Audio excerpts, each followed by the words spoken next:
श्री नवनाथ कथासार अध्याय 24. एकाही नाताचा जन्म सर्वसामान्य माणसांप्रमाणे झालेला नाही. त्यांच्या कर्माप्रमाणेच त्यांचा जन्मही दिव्य आहे. भर्तरीचा जन्मही इतर नातांच्या जन्माप्रमाणे लोकविलक्षणच आहे. आपण आता त्याच्या जन्माची हकीकत पाहूया. एकदा उर्वशी विमानातून प्रवास करत होती. सायंकाळची वेळ होती. तेव्हा सूर्यनारायण आपल्या दिवसाचा कार्यभार आटोपून मावळण्याच्या बेतात होता. अचानक त्याचे लक्ष उर्वशीकडे गेले. तिच्याकडे पाहताच त्याचे तेज पडले. आकाशातच त्याचे दोन वेगवेगळे भाग झाले. त्यातला एक भाग लोमश ऋषीच्या आश्रमामध्ये असणाऱ्या एका घटात पडला. त्यापासून अगस्त्य ऋषी जन्माला आले.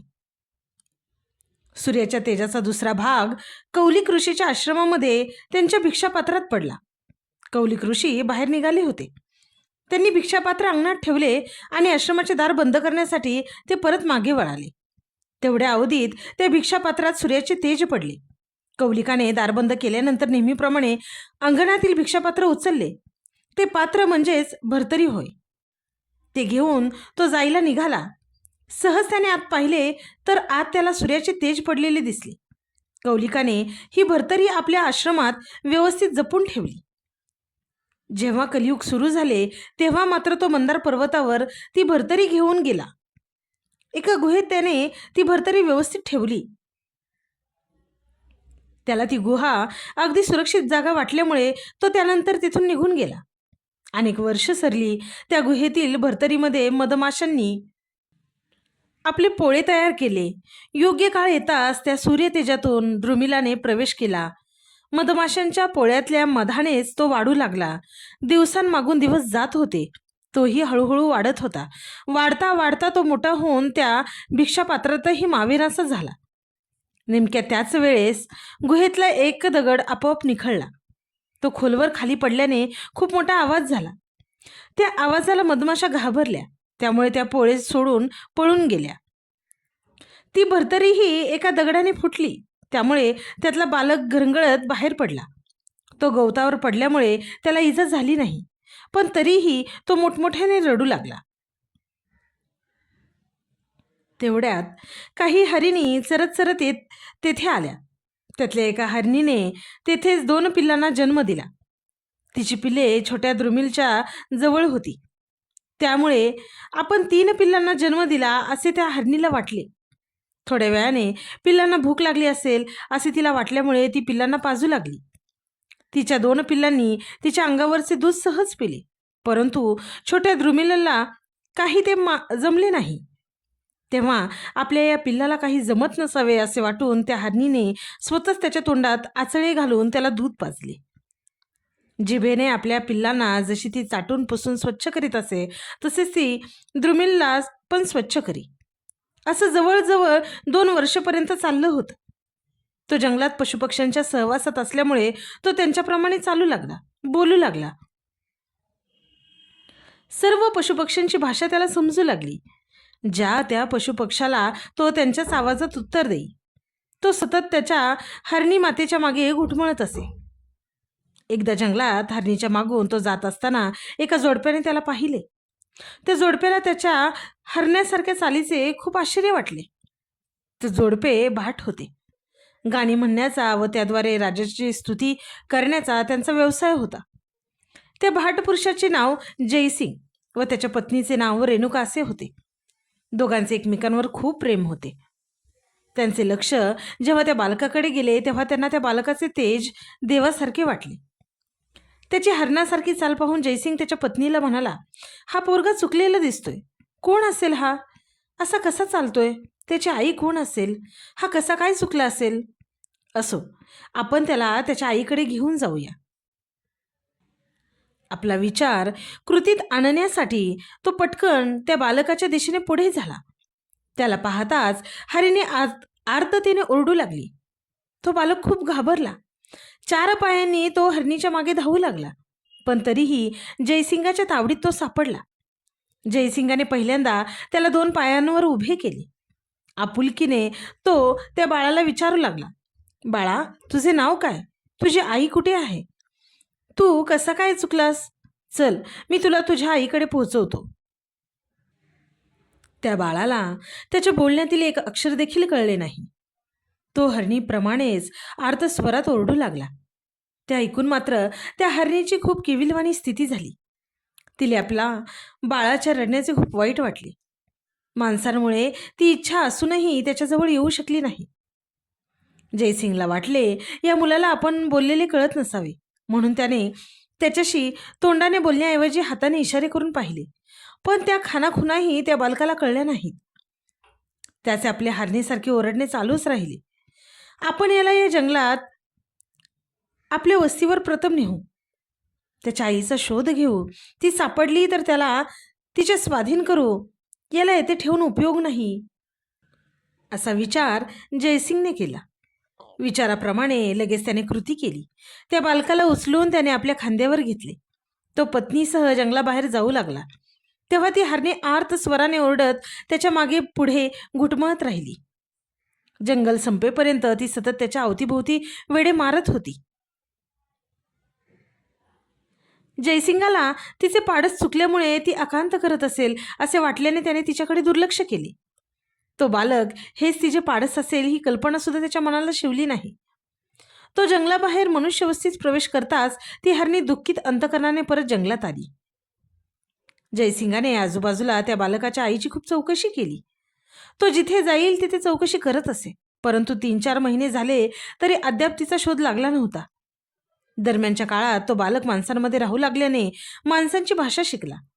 खाणे, पिणे, बसणे, उठणे, चालणे, बोलणे आदी क्रिया तो माणसांप्रमाणेच करू लागला. तो आई बाबा म्हणायला शिकला.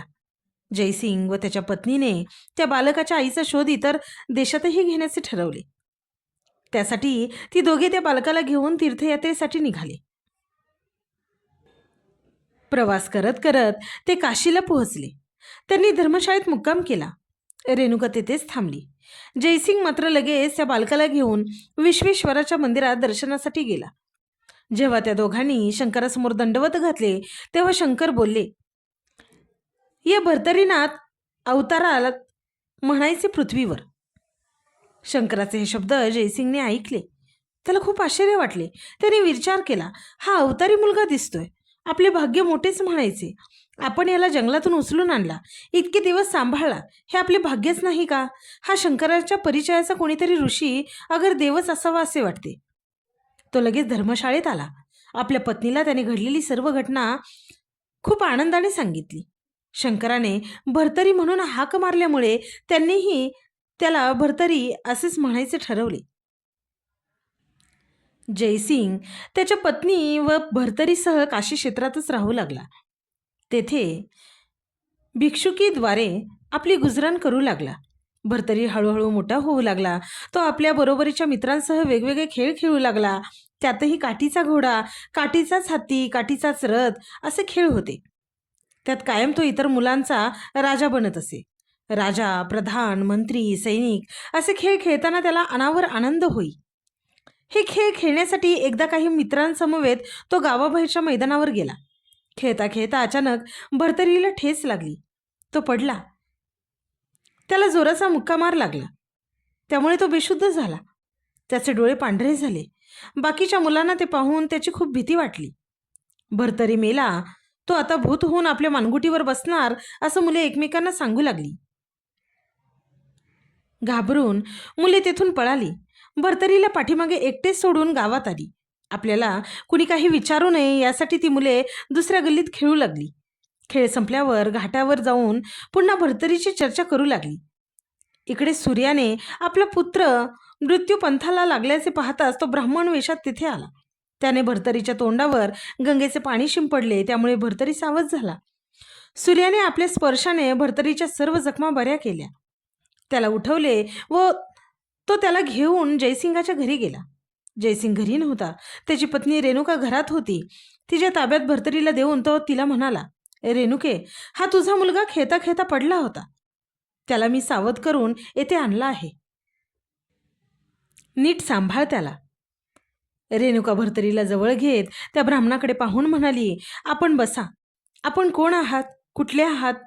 येथे आला आहात तर तसेच लगेच जाऊ नका. काय झाले होते माझ्या भर्तरीला? रेणुकेचा सरळ आणि प्रेमळ भाव पाहून सूर्याला सर्व खरं खरं सांगण्याची इच्छा झाली. त्याने रेणुका मातेला सांगितले, माते, भर्तरी हा माझाच पुत्र आहे. मी सूर्य आहे. त्याला आता वाचविण्यासाठीच मी ब्राह्मणवेश घेतला आहे. एवढंच सांगून सूर्य थांबला नाही, तर त्याने द्रुमिल नारायणाच्या भर्तरी रूपाच्या अवताराची इत्तमभूत कथा तिला सांगितली. भर्तरीचा नीट सांभाळ करण्यास सांगून सूर्य लगेच गुप्त झाला. जयसिंग बाहेरून आल्यानंतर रेणुकेने घडलेला सर्व वृत्तांत त्याला सांगितला. ते ऐकून त्याला खूप आनंद झाला. वयाच्या 16व्या वर्षी भर्तरीच्या आयुष्याला कलाटणी देणारी एक घटना घडली. जयसिंग व रेणुका खूप वर्षांपासून काशी क्षेत्री राहत होते. त्यांनी आपल्या माळवा देशातील मूळ गावात जाण्याचा विचार केला. भर्तरीला गावी नेऊन तिथेच त्याचे लग्न उरकून टाकायचे असा दोघांचाही विचार होता. त्याप्रमाणे गावाला जाण्यासाठी तिघेजण निघाले सुद्धा. प्रवासात त्यांना एक घनदाट दरी लागली. तेथे चोरांनी त्यांना पकडले. जयसिंगाजवळचे सर्व पैसे त्यांनी लुटले. एवढ्यावरच न थांबता त्यांनी जयसिंगला मारून टाकले. आपला नवरा मरण पावल्याच्या शोकाने रेणुकेनेही प्राणार्पण केली. भर्तरीने आपल्या पालक आईवडिलांचे तेथेच अग्निदहन केले. त्यालाही अनावर दुःख झाले. 2 दिवस झाले तरी दरिद्री व अनाथ झालेल्या भर्तरीला ती जागा सोडण्याची इच्छा झाली नाही. तो तेथे शोक करीत बसून राहिला. भर्तरीचे नसीब थोर होते. वंजारी व्यापाऱ्यांचा तांडा अवंती नगराकडे व्यापार करण्यासाठी त्याच रस्त्याने जात होता. त्यांनी भर्तरीला पाहिले. त्याच्याजवळ जाऊन त्यांनी त्याची चौकशी केली. भर्तरीने घडलेली सर्व घटना त्यांना सांगितली. तेव्हा त्यांनाही खूप वाईट वाटले. त्यांनी भर्तरीचे सांत्वन केले. त्याला धीर दिला. त्याचे मन वळवले. त्याला आपल्याबरोबर येण्यास भाग पाडले. भर्तरीने आपला पुढचा प्रवास त्याच्याबरोबर सुरू केला. त्यांच्या सहवासात तो आपले दुःख विसरला. तो त्या वंजारी व्यापाऱ्यांच्या पडेल ती छोटी मोठी कामे करू लागला. तो त्यांच्यात रमू लागला. तो सुंदर होता, कामसू होता आणि त्याचे बोलणेही मधाळ होते.